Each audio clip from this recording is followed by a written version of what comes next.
যত এগিয়ে চলেছে, প্রযুক্তি যতই উন্নত হচ্ছে, মহাকাশ নিয়ে গবেষণাও তেমনই বেড়ে চলেছে। আর যে হারে মহাকাশ বিজ্ঞান নিয়ে আলোচনা এবং গবেষণা বেড়েছে, তাতে নতুন গ্রহ বা উপগ্রহের আবিষ্কারে প্রায়শই চমক ধরা দিচ্ছে। হামেশাই শোনা যাচ্ছে সৌরজগতের বাইরে চেনা বা অচেনা কোনো ছায়াপথের নিত্য নতুন রহস্য উদ্ঘাটন করে ফেলছেন বিজ্ঞানীরা। কোনো কোনো আবিষ্কারে চমকে যাচ্ছেন তারা নিজেরাই। সাম্প্রতিক একটি গ্রহের আবিষ্কার করেছেন বিজ্ঞানীরা, এবং সেই গ্রহ আবিষ্কৃত হওয়ার পর বিজ্ঞানীরা কিন্তু চমকে গেছেন সেই গ্রহটি দেখে।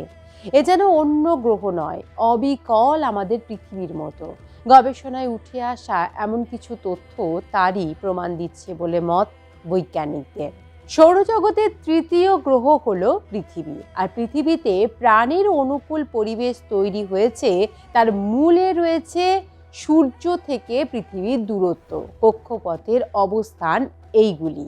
তাই এতদিন পৃথিবীর মতো কোনো গ্রহ খুঁজে পাননি গবেষকেরা যে গ্রহটি পৃথিবীর মতো প্রাণ ধারণের ক্ষেত্রে অনুকূল পরিবেশে রয়েছে। তবে যে হারে মহাকাশ বিজ্ঞান নিয়ে গবেষণা বেড়ে চলেছে, তাতে নতুন নতুন গ্রহ উপগ্রহের সন্ধান হামেশাই মিলছে। তবে এবার মহাকাশে বরফের মতো ঠান্ডা নতুন একটি গ্রহের হদিশ পেয়েছেন বিজ্ঞানীরা। পৃথিবী থেকে নতুন এই গ্রহের দূরত্ব প্রায় 150 আলোকবর্ষেরও কম। পৃথিবীর চেয়ে এই গ্রহ আকারে সামান্য বড় বলে জানিয়েছেন গবেষকেরা। বিজ্ঞানীদের অনুমান, নতুন আবিষ্কৃত গ্রহটি অতীতে কোনো এক সময় বাসযোগ্য হলেও হতে পারে। তবে তা নিশ্চিত করার জন্য আরও পর্যবেক্ষণ প্রয়োজন আছে বলে মত তাদের। তবে যদি বিজ্ঞানীদের অনুমান সত্যি হয়, তাহলে মহাকাশ বিজ্ঞানে ইতিহাস তৈরি হবে নতুন আবিষ্কৃত এই গ্রহটিকে নিয়ে, এমনটা কিন্তু মত বিজ্ঞানীদের। বিজ্ঞানীদের অনুমান, নতুন আবিষ্কৃত এই গ্রহের আকার পৃথিবীর চেয়ে 1.2 গুণ বেশি। সবচেয়ে তাৎপর্যপূর্ণ বিষয় হলো যে নক্ষত্রের প্রেক্ষিতে গ্রহটি অবস্থান বলে মত গবেষকদের। আর বিজ্ঞানীদের যাবতীয় আগ্রহ এবং কৌতূহল রয়েছে কিন্তু সেখানেই। গ্রহটি যে নক্ষত্রকে প্রদক্ষিণ করছে তার নাম হচ্ছে HD 137010।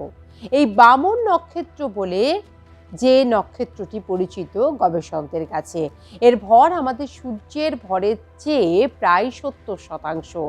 এই নক্ষত্রকে একবার প্রদক্ষিণ করে আসতে এই নতুন গ্রহটি সময় নেয় 355 দিন, যা পৃথিবীর ক্ষেত্রে 365 দিন হয়। প্রায় সমান বলে মনে করছেন কিন্তু এই দিনটি। তবে নব আবিষ্কৃত এই গ্রহের কক্ষপথের সঙ্গেও মিল রয়েছে পৃথিবীর বলে ধারণা বিজ্ঞানীদের। বিজ্ঞানীদের মত, নক্ষত্র থেকে যতটা দূরত্ব থাকলে কোনো গ্রহ বাসযোগ্য হওয়ার সম্ভব, তার সমস্ত গুণ রয়েছে নতুন আবিষ্কৃত এই গ্রহটির মধ্যে। তাই নতুন আবিষ্কৃত গ্রহে প্রাণের সম্ভাবনা একেবারেই উড়িয়ে দেওয়া যায় না বলে মত গবেষকদের। আর সেই নিয়েই কিন্তু চলছে গবেষণা। নতুন আবিষ্কৃত গ্রহটি যে নক্ষত্রটিকে প্রদক্ষিণ করে চলেছে, সূর্যের সঙ্গে নতুন নক্ষত্রটির তুলনাও কিছুটা আশার আলো দেখাচ্ছে বলে মত গবেষকদের। যদিও এই নক্ষত্রের তেজ সূর্যের চেয়ে কিছুটা কম, কিন্তু আয়ু সূর্যের চেয়ে অনেকটাই বেশি বলে মত গবেষকদের। সূর্যের চেয়ে অনেক বেশি দিন এই নক্ষত্র সক্রিয় থাকতে পারবে মহাকাশের বুকে বলে মত গবেষকদের। যত দিন নক্ষত্র সক্রিয় থাকবে, তত দিন অস্তিত্ব থাকবে গ্রহটিরও বলে মত বৈজ্ঞানিকদের। অন্তত নক্ষত্র তাপে ঝলসে খুব শীঘ্র এই গ্রহের মৃত্যুর সম্ভাবনা দেখছেন না বিজ্ঞানীরা। তাদের মতে এই প্রথম গ্রহ যার ব্যাসার্ধ ও কক্ষপথের বৈশিষ্ট্য পৃথিবীর মতো বলে মত গবেষকদের।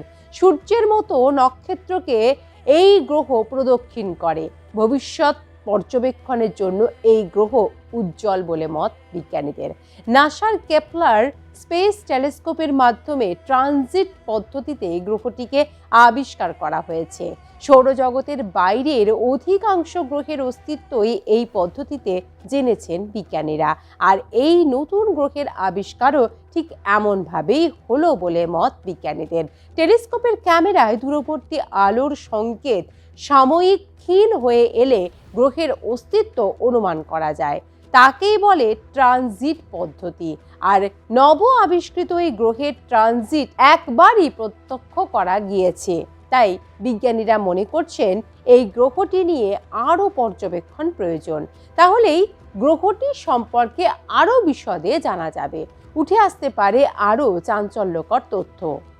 পৃথিবীর সঙ্গে তার আলোর মিল স্পষ্ট হতে পারে। এখনও কোনো প্রাণীর অস্তিত্ব বর্তমান রয়েছে কিনা, অর্থাৎ ভিন গ্রহীদের অস্তিত্ব সেই গ্রহে আছে কিনা তা নিয়ে খোঁজ অবশ্যই চলছে। তবে এখানেই উঠছে আরও একটি প্রশ্নটি হলো, গ্রহটি এতটাই যখন হিমশীতল, তাহলে প্রাণের অস্তিত্ব সেখানে কিভাবে দেখছেন গবেষকেরা? গবেষকদের মধ্যে এক অংশের সেক্ষেত্রে যুক্তি, 450 কোটি বছর ধরে বারবার আমাদের পৃথিবীও তুষারাবৃত গোলকে পরিণত হয়েছিল। এক্ষেত্রে কোনো পর্যায় চলছে কিনা তা খতিয়ে দেখা দরকার আছে বলে মত তাদের। হয়তো পৃথিবীর মতো এই গ্রহের হিমপর্ব একসময় শেষ হয়ে যাবে এবং পাথুরে জমিতে মাথা তুলবে প্রাণ। এমন আশা কিন্তু নিরর্থক নয় বলেই মত অনেক বিজ্ঞানীর।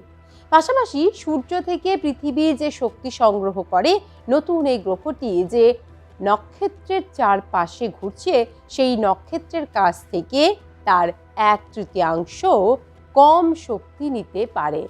মনে করা হচ্ছে গ্রহটির তাপমাত্রা এখন হিমাঙ্কের 68 থেকে 85 ডিগ্রি সেলসিয়াস নিচে রয়েছে। অর্থাৎ গ্রহটি আমাদের পড়শি মঙ্গল গ্রহের চেয়েও শীতল, এমনটাই কিন্তু মত বিজ্ঞানীদের। তবে এই গ্রহে তরল জল রয়েছে কিনা তা এখনো পর্যন্ত জানা যায়নি বা গবেষণায় ধরা পড়েনি। সে নিয়ে চলছে অবশ্যই গবেষণা। বিজ্ঞানীদের ধারণা, এখন তরল জল যদিও না থাকে, তরল জল থাকার মতো পরিস্থিতি এই গ্রহে থাকতে পারে বলে মত তাদের। তাই এই গ্রহটিকে নিয়ে চলছে চুলচেরা বিশ্লেষণ। আগামী দিনে এই গ্রহটিকে নিয়ে আরও তথ্য সামনে আসতে পারে বলেও মত গবেষকদের। পৃথিবীর মতো আরও একটি পৃথিবীতে পরিণত হতে পারে এই গ্রহটি বলে মত গবেষকদের। আর পৃথিবীর মতো দ্বিতীয় এই পৃথিবীকে নিয়ে তাই গবেষণা এখন তুঙ্গে রয়েছে।